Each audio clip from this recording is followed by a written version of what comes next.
and we are down to 2. And two are enough.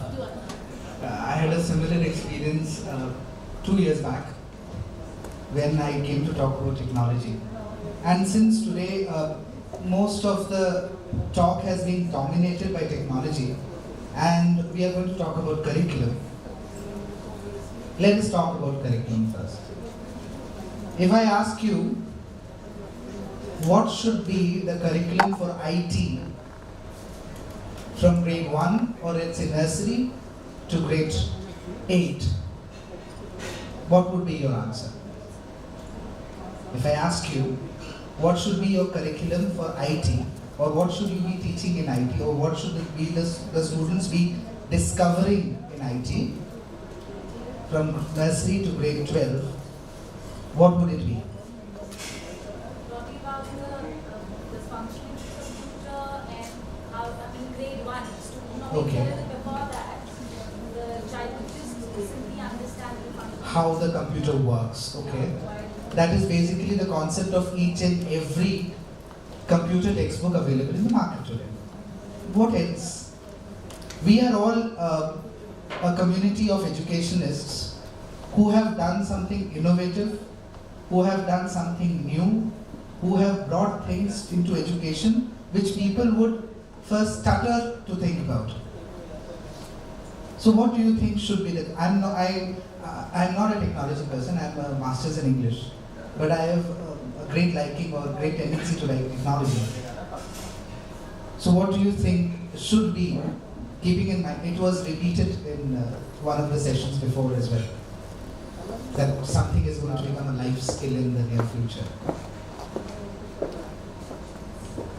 Absolutely. So, do you think our children today need guidance on how to turn on the computer, shut the laptop, or open a certain app? Today, I think a grade 2 student would be able to open a computer, open Microsoft Word, and start typing. And in a situation like this, what do you think the curriculum should reflect, depending on the needs of today's generation? I know we are sleepy, a lot of food has gone in. That's why I want you to talk. I wouldn't want to tell you what I am doing or what I have done, but I would actually want to know, what would you think?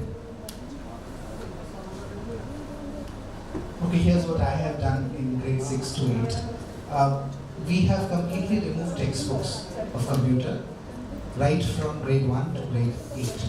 9 to 12 we have to have, since the CBSE has the prescribed syllabus. But for grade 1 to 8, we do not have a curriculum. We do not have a textbook. We ask the students what they want to learn. So the grade 8 students said, we want to learn to make a website. So this year, we are teaching them how to create a website. Can you tell me what will be the assessment? Absolutely. That is the only assessment that we are going to have. We have done away with theory. We have done away with all the paraphernalia associated with computer education. And we tell them, okay, you create a website. That will be your assignment, that will be your assessment for this particular year. Now, I understand that this might be, this is a part of the curriculum of many textbooks today. Right, from grade 5 to 8, there is a Cambridge textbook that has got website development.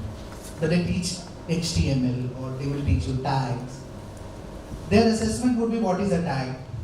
What is HTML? What is the full form of HTML? But we went beyond that.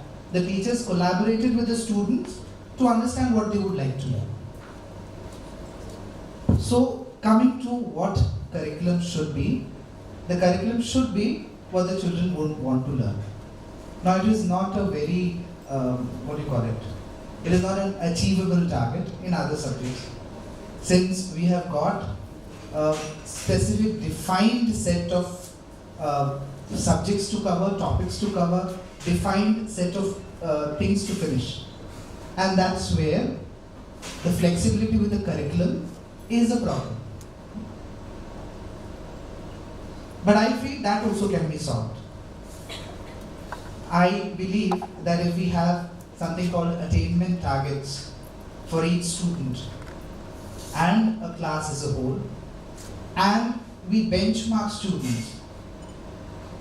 That is where we can play the level field with curriculum, like how it happens in most of the international boards. Today's topic is flexibility in curriculum to promote innovation and creativity in schools. So, what is innovation and what is creativity? Is there a difference? Yes, ma'am. Creative skills actually lead to innovation. Okay. For example, Samsung comes out with a revolutionary camera and says it is innovation, while the same type of camera is duplicated by OnePlus and they say it is creative. So then what would you say innovation and creativity is? I have just given you the answer. Innovation is done first, Exactly. Creativity is improving something that already exists. Now this is a concept that we took at heart in school, in our school. There was one whole month dedicated to only this, understanding what is innovation and creativity, because it was being thrown around in the school. Every child used to say innovation, innovation, innovation, but nobody understood the difference between creativity and innovation. And it is important to foster both. You cannot have just innovation.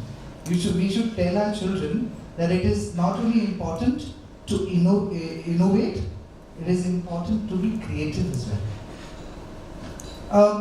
Coming back to curriculum, I digress a lot. Curriculum is judged by in two ways: the transaction of the curriculum and how the curriculum is arrived at. So now when we talk about curriculum, how it is arrived at, it is important to take the major stakeholders into it. And who are the major stakeholders? The learner. The learner is the major stakeholder. And how will we know which direction the curriculum has to go? How will we know that the learner wants to go to a certain direction? By the questions that the children ask. And the second important stakeholder, the teacher. The teacher and the student, the transaction of learning that takes place between the teacher or the facilitator, the